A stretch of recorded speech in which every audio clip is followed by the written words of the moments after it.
Hi students, welcome to the session on impulse response and convolution integral. This is one of the most important topics and this is used in every system design. Let us see what is the significance of impulse response and convolution integral in this video. First we define what is impulse response. Right, as the name itself is telling, it is the response of the system. Here we take only LTI system, response of LTI system to unit impulse signal. Okay, so that means what? When you give input as impulse, that is when your input signal is impulse signal, what you get it in your output is your impulse response. Impulse response is denoted by the symbol h of t for continuous domain. For discrete time domain, it is h of n. Right? So, what you are understanding from this? When you give your input signal as impulse signal, what you get in the output is impulse response. This is what impulse response. Fine, it is a LTI system. Okay, right. Before going and understanding the details of the impulse response, we must know one important thing. Any continuous time signal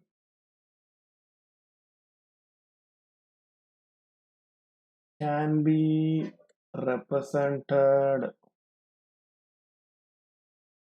with unit impulse signal, right? That representation is written as what you call x of t. Any continuous time signal x of t can be written as minus infinity to plus infinity, right? X of tau del of t minus tau into d, right? This is one of the most important thing we must understand. How this statement is also very important. Why this is possible? You see, any continuous time signal can be represented with the unit impulse. Okay, we know any number can be represented with 1. Why? 10. I can write 1 plus 1 plus up to 10. 5, 1 plus 1. Any like that. Any number can be represented by 1. 5.1. 5.1 is 5.1 into 1. Clear? So like that, or like you can represent with 1 and anyway. Similarly, any vector can be represented with the unit vector ax, ay, az like that. That and all we studied. Similarly, any signal can be represented with the unit impulse signal. How is it possible? That's what I have done here. To take this signal, right? So you say here you take one signal, here you take one signal, here you take one signal, here you take. So these are all an impulse, right? We know this is a unit impulse, right? So what is the value of the signal at this point? Let us see. This is our signal x of t, right? What is the value of the signal? Let us assume this point is tau, right? Or 5 or 2 seconds. Let us assume. So at this point, this is del x-axis. You consider this x-axis t. So at this point, t is equal to 2 only it exists. So I can write as del of t minus 2. Yes or no? At that time, what is the value of the signal? Let us assume it is 1.8. So 1.8 into del of t minus 2. Next, let us assume this is a 0.3. What is that? So I can write that impulse as del of t minus 3. At that time, the value is 2. Like that, we have to do how many impulse we need to represent this continuous infinite impulse and multiply by that's magnitude. Because what is the value of this del of t minus 2? 1. What is the value of del of t minus 3? At the t is equal to 3 only it has value 1. So 1 into 2 it will have a value of 2. So this impulse will have a value of 2.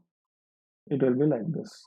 This impulse will value a value of 1.8. This will be like this. If you take infinite number of impulse, so if you take finite number of impulse, what you do? you make it as summation, but it is continuous, so you make it as integration. So when tau is equal to 1, what you will get? Tau of t minus 1 x of 1. That will give this one. Yes or no? Tau of t minus 1 means this impulse will be at 1, right? T is equal to 1. At that time, what is the value of signal? Let us assume it is 2 means what is the impulse weight? It is 2. 1 into 2. Here it value is 1. Let us assume x of 1 is 2. 2 into 1, 2. Next, what you do when tau becomes 2, it will become del of 2, x of 2. So x of 2, del of 2. So del of 2 will exist at t is equal to 2, t minus 2. Del of 2 exists at t minus 2, 2 only. Here it will come. At the time, what is the amplitude? It may be 0.1 or 0.5. So 1 into 0.5 like that. It is like that. If you take infinite number, you will get continuous signal. So any continuous time signal can be represented with the unit impulse. That is the important point. So x of t is equal to minus infinity to plus infinity x of tau del of d minus tau into d tau. Right? What is x of tau? The value of x of t at tau. Because the integral varies from minus infinity to plus infinity. This is very important conclusion.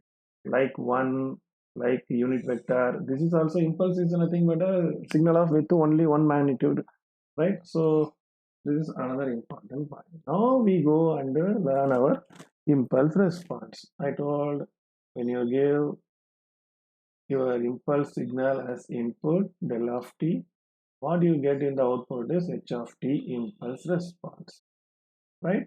So this is x of t, this is y of t. Y of t is equal to h of t. That is nothing but a transformation of I did some operation and get a del of t. So right. So this is the important point we have to remember. So what is h of t? H of t is impulse response. That is the response of this one impulse. Okay. Right. So this is what we have to remember. Right. So we do something. That's what your impulse response. Okay. Now we go to our work. Right. Let us assume that we have a signal x of t that is represented as minus infinity to plus infinity x of tau d of x of tau del of t minus tau d tau. This we know. Right. Okay. So this signal is given as input to the LTI system. This LTI system. Because x of t is this. Any signal can be represented in terms of impulse, so we are giving that. Okay. Now if you give that to the system, what will happen? Y of t will be equal to t of del of x of t, right? So y of t is equal to t of x of t because output is a transformation from input. So instead of x of t, we can substitute this value. T is nothing but just a transformation. Input is transformed into output. That's what we are writing. So transformation of x of t that we can write as minus infinity to plus infinity x of tau del of t minus tau d tau. Fine. Okay. We know that our system is linear system because we are applying that input to LTI system. So a system is linear.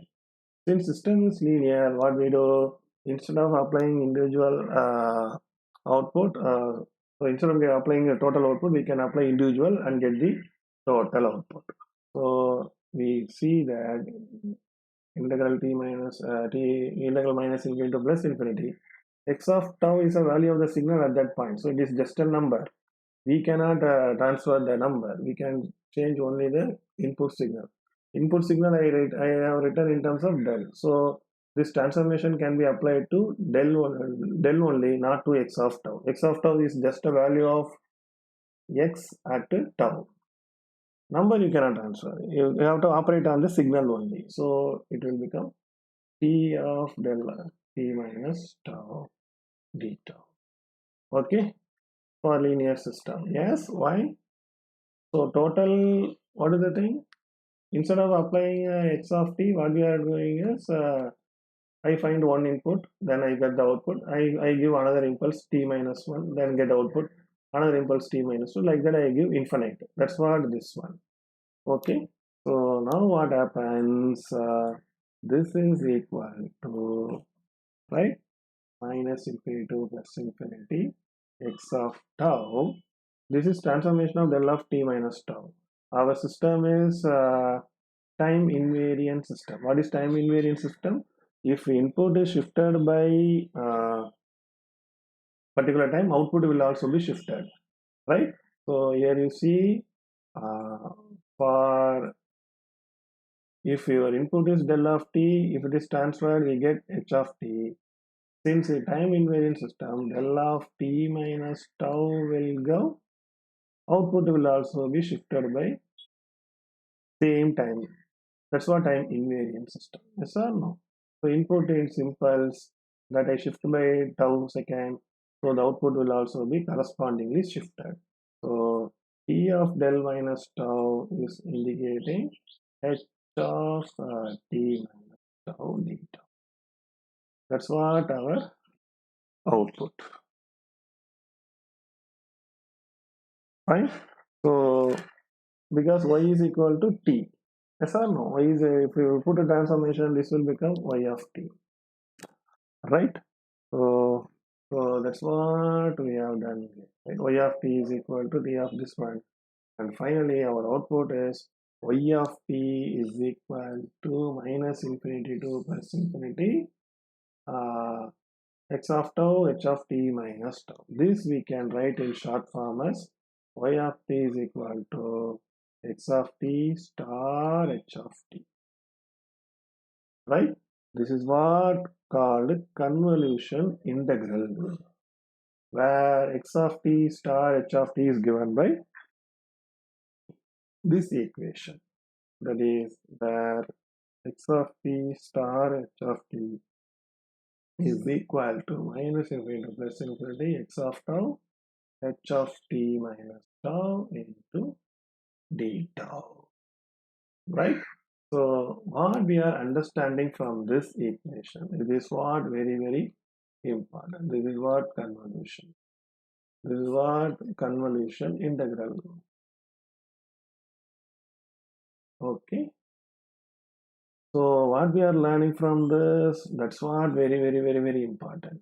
Y of t output, x of t input, star h of t, right? So this is output equal to input convolved with impulse response, right? So any output can be obtained from impulse response, right? Okay, why you see output is what I want, that I cannot change. Expectation is fixed. Input is what I have. With what I have, I want to get something, this one. What is the only thing I have to choose? So I have to do this design impulse response to get this output. Yes or no? For example, let me tell you one simple thing. I am having 2. I want to get 10. What I have to do? I have to multiply by 5. This is what your impulse response. Simple example. 2 is what I have, 10 what I want. These two I cannot change. What is the only thing we can do this? Here I have to multiply by 5. Similarly, I have 2. I want 3. What is the only thing I have to do? I can change the impulse response by designing a system with plus 1. That will give this output I wanted. So whenever you want to design any system is that will give some output that you want. You want to design any system, what is the only thing you have to do? We have to design impulse response only, right? So that's what we come to the conclusion. Impulse response characterizes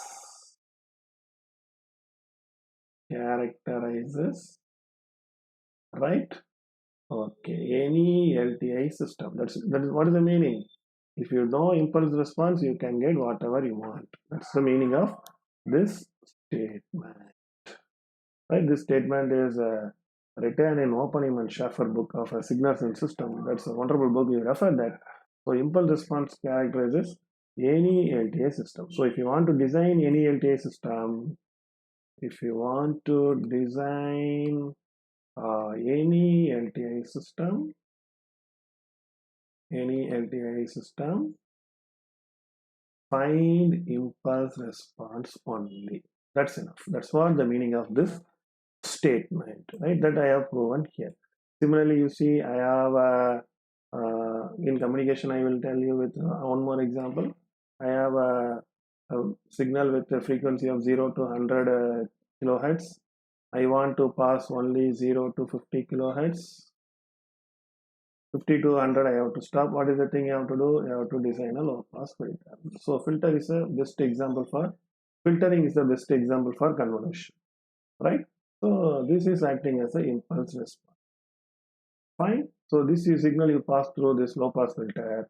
What you get is 0 to 50 hertz. So you have to design an impulse response for this that has to do this operation. That impulse response is called the low pass filter. So filtering is the best example for convolution. Okay, like that we can give so many examples. Okay, so I hope you understand this concept. If you have any doubt, please ask me in comment section. Thank you.